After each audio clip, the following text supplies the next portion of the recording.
Hey guys, welcome back to the day 15th of Ladies Let's Talk. I'm super happy and super excited that we are halfway through of this initiative, 30-day initiative which I started. And the question which we have picked today, it says, my focus has shifted down after I've taken couple of things as my priority, and I'm working, I'm taking care of the family, and it just doesn't materialize the way I want. So how to get back into that same enthu focus zone back and just make it happen. Okay. uh, it's interesting. The question actually is interesting because that same enthu focus back, and it's really interesting to me. Now, I'll tell you a very small example. Small example in the sense how little things weigh so much in life, and it does impact the bigger things that we focus on. Our focus is the bigger picture always. It has to be a bigger picture. Little things, for example, what people's perspective about us are, what people expect out of us. Accept this little fact that we are not someone who are holistic to satisfy everyone's societal norms. That's one. I'm someone who first need to be happy for myself, and then only I can be happy, I can make others happy. So in that process of making others happy, also I need to understand I cannot make everyone happy, because if I start making everyone happy, I'll end up not being happy myself. So back to square one, where I started with a thought process that I need to be happy, and then only I can make others happy. I cannot go back to the same square one where I'm not happy. That's one. Secondly, the miniature activities that follow and that you have to actually go through while you are conducting your bigger goal, that needs to be taken care of, and also identify little things in those activities that can be eliminated. For example, just this thought came to my mind.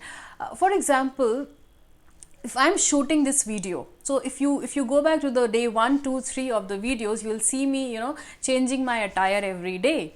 And then on the third day, I third or fourth day, I don't remember the exact day, I went through to an event. I wore the same shirt, and next day I had my talk show and I wore the same shirt, and in both the days I shot the Ladies Let's Talk day event, day talk, and then I posted. I realized while I'm traveling, definitely the background will differ, and while I'm traveling, okay, the attire can also differ. But why am I wasting time? It's actually a wastage of time. My focus here is to shoot a video that conveys the message that I want to convey, and it reaches to my right target audience. Now understand, again, it has to be the right target audience which I'm trying to address, not everyone. So in that statement, again, not everyone can get the information what I'm trying to convey, but to a limited target audience who is receptive to what I'm trying to convey. And in that process, I realized, when I started implementing, in that process I realized the background remains the same, the attire remains the same, the day changes, the content changes, my talk changes, and that's what my focus is.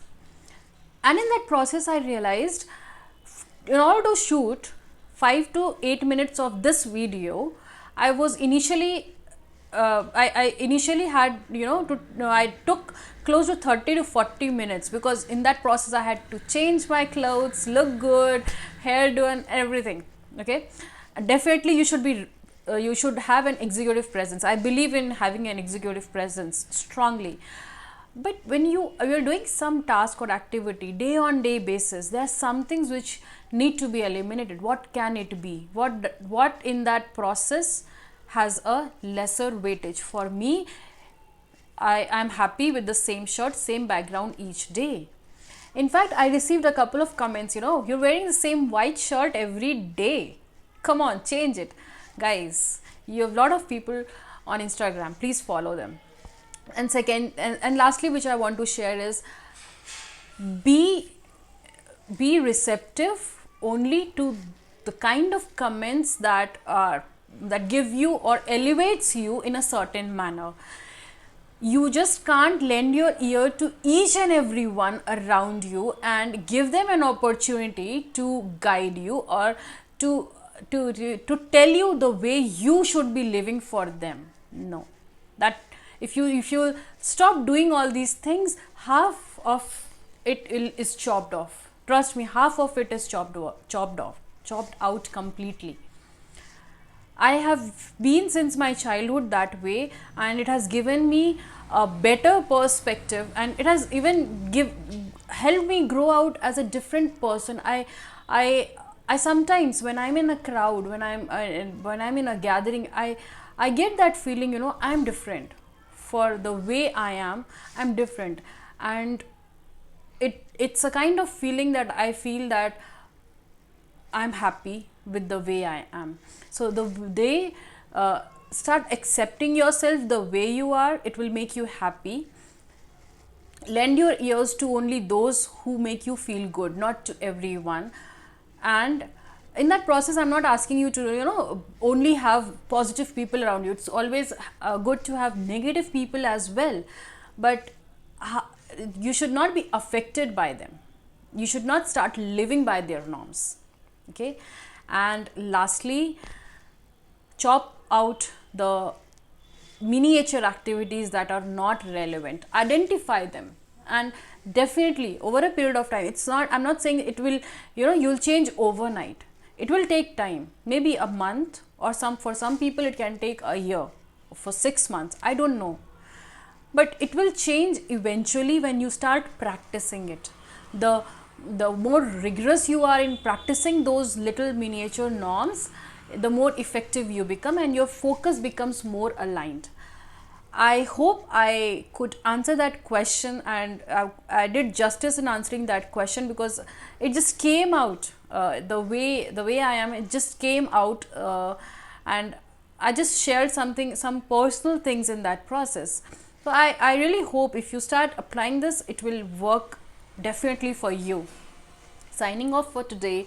Till then, bye bye.